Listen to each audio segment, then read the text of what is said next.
नमस्कार साथियों, पुनः स्वागत है हमारे BDR लर्निंग चैनल में। दोस्तों, आज की इस वीडियो में हम कक्षा 11वीं जीव विज्ञान के प्रश्न पत्र का हल देखेंगे। यदि आप कक्षा 12वीं के प्रश्न पत्र देखना चाहते हैं तो आप हमारे चैनल में जाकर प्लेलिस्ट में सर्च करके देख सकते हैं।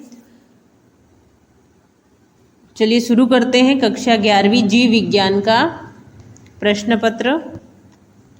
पहला प्रश्न है, सही विकल्प चुनकर लिखिए। निम्नलिखित में से किसे थैली फंगाई कहा जाता है?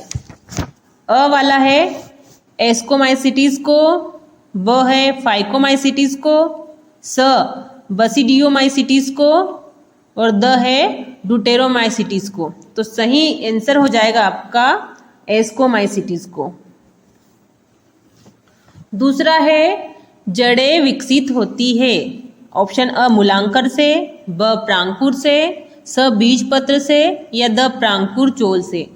तो जड़ें मूलांकर से विकसित होती है, ऑप्शन ए आपका सही हो जाएगा। प्रश्न क्रमांक 3 है, 5 जगत वर्गीकरण में विषाणु को किस जगत में वर्गीकृत किया गया है? अ है मोनेरा जगत, ब प्रोटिस्टा जगत, स जीवाणु जगत या द किसी जगत में नहीं। तो इसका उत्तर आ जाएगा ऑप्शन द किसी जगत में नहीं। प्रश्न 4 है, मानव के उत्सर्जन तंत्र के संबंध में सत्य कथन है। आपको कथन दिए गए हैं 4 और आपको पता करना है, आपको ये बताना है कि मानव के उत्सर्जन तंत्र के संबंध में कौन सा कथन सत्य है। पहला है, मानव के प्रत्येक वृक्क में नेफ्रॉन की संख्या 10 लाख होती है। दूसरा है, वृक्क शिरा में यूरिया की मात्रा अधिक होती है।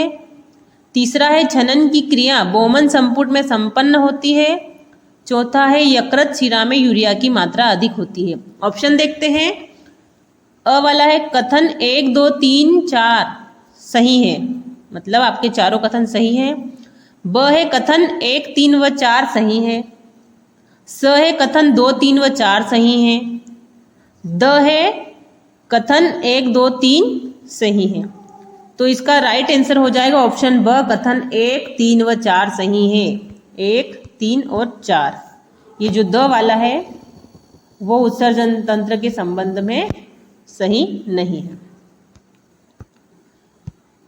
5वां प्रश्न है, जो कोशिकाएं प्रोटीन संश्लेषण एवं स्त्रवन में सक्रिय भाग लेती हैं उनमें निम्नलिखित में से कोशिका अंगक अधिक पाए जाने की संभावना है?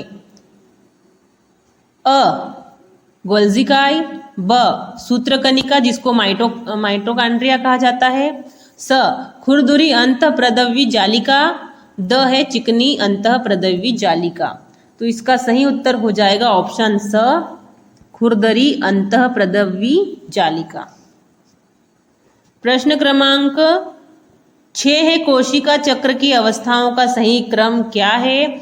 तो इनमें से जो स वाला है वो कोशिका चक्र की अवस्थाओं का सही क्रम है। अगला प्रश्न दिया गया है, रिक्त स्थानों की पूर्ति करके लिखिए। रिक्त स्थान भरना है। पहला है, वर्गीकरण की सबसे छोटी इकाई रिक्त स्थान होती है। तो वर्गीकरण की सबसे छोटी इकाई होती है वो जाति होती है। दूसरा है, पुष्प का नर भाग रिक्त स्थान कहलाता है। तो पुष्प के नर भाग को कहते हैं पुमंग। दूसरे का हो जाएगा पुमंग। तीसरा है, ऐसा संवहन बंडल जिसमें जाइलम व फ्लोएम के मध्य में कैम्बियम उपस्थित होता है रिक्त स्थान संवहन बंडल कहलाता है। तो इसका उत्तर आ जाएगा खुला। खुला संवहन बंडल कहलाता है। चौथा है, मेंढक का लार्वा रिक्त स्थान कहलाता है। तो जो मेंढक का लार्वा होता है उसे टेडपोल कहा जाता है। सही उत्तर आ जाएगा टेडपोल।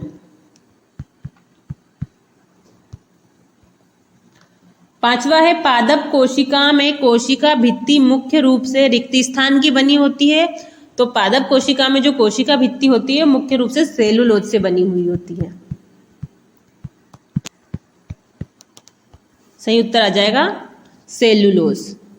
अगला देखते हैं, न्यूक्लियोटाइड्स फास्फोरिकम अम्ल, पेंटोज शर्करा तथा रिक्त स्थान के बने हुए होते हैं।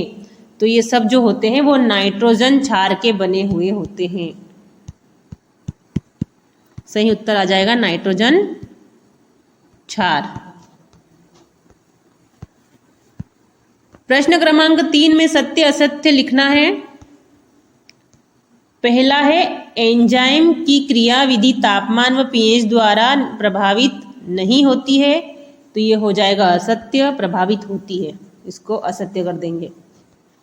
अगला है, ब्लैकमैन ने प्रकाश संश्लेषण की क्रिया के संबंध में सीमा कारक सिद्धांत दिया था। तो जी हाँ, ये हो जाएगा आपका बिल्कुल सत्य।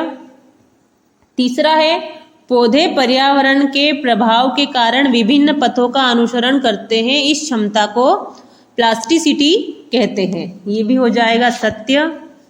अगला है, मानव शरीर में कार्बन डाइऑक्साइड का परिवहन मुख्य रूप से बाइकार्बोनेट के रूप में होता है। चौथा भी हो जाएगा सत्य। पांचवा है, हृदय पेशियां जीवन भर कार्य करती रहती है। जी हाँ, ये भी हो जाएगा सत्य। अगला है, दो तंत्रिकाओं के संपर्क स्थल को सिनेप्स कहते हैं। ये भी हो जाएगा राइट आंसर। चलिए चौथा देखते हैं। चौथे में सही जोड़ी मिलाना है। पहला है, क्लोरोफिल आई को मिलाना है, फर्स्ट को मिलाना है एफ से, Mg। दूसरा है, पौधों में वृद्धि, इसको मिलाएंगे ऑक्जेनोमीटर, दूसरे को मिलाना है ई से। तीसरा है, मेड्यूला ऑब्लांगेटा, जिसको हम मिलाएंगे श्वसन से, तीसरे का हो जाएगा डी। चौथा है, रंध्र, रंध्र को मिलाना है रक्षक कोशिकाएं, चौथे का सी। पांचवा है, पश्च मस्तिष्क, इसको मिलान करेंगे ए पोन्स से।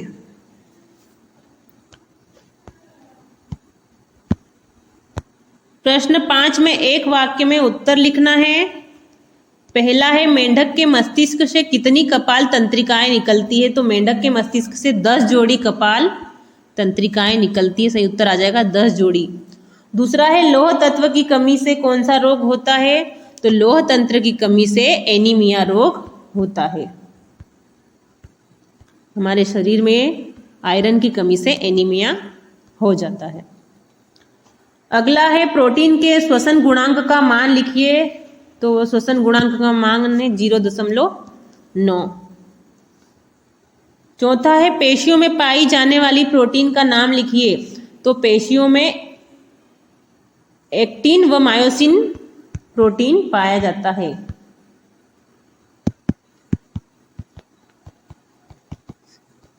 अगला है, सेंट्रोमियर की स्थिति के आधार पर नीचे दिया गया गुणसूत्र किस प्रकार का गुणसूत्र है। आपको इस गुणसूत्र का चित्र दिया गया है। ये गुणसूत्र किस प्रकार का है बताना है।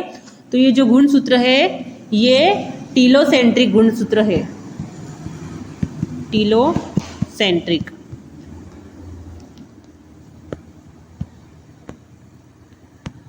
प्रश्न क्रमांक 6 में 2-2 अंक वाले प्रश्न हैं। इन प्रश्नों को आप वीडियो से देखकर नोट कर सकते हैं। यदि आपको इनके आंसर भी चाहिए तो आप कमेंट बॉक्स में जरूर लिखिएगा। यदि आपको वीडियो अच्छा लगा हो तो वीडियो को लाइक कीजिएगा। चैनल को अभी तक सब्सक्राइब नहीं किया हो तो सब्सक्राइब अवश्य कर लीजिएगा, क्योंकि भविष्य में आपकी परीक्षा से रिलेटेड महत्वपूर्ण वीडियो इस चैनल पर अपलोड किए जाएंगे जो आपको हेल्प करेंगे।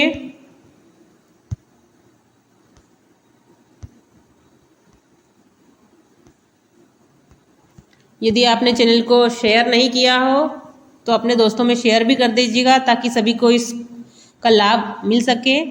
मिलते हैं अगले वीडियो में, तब तक के लिए धन्यवाद।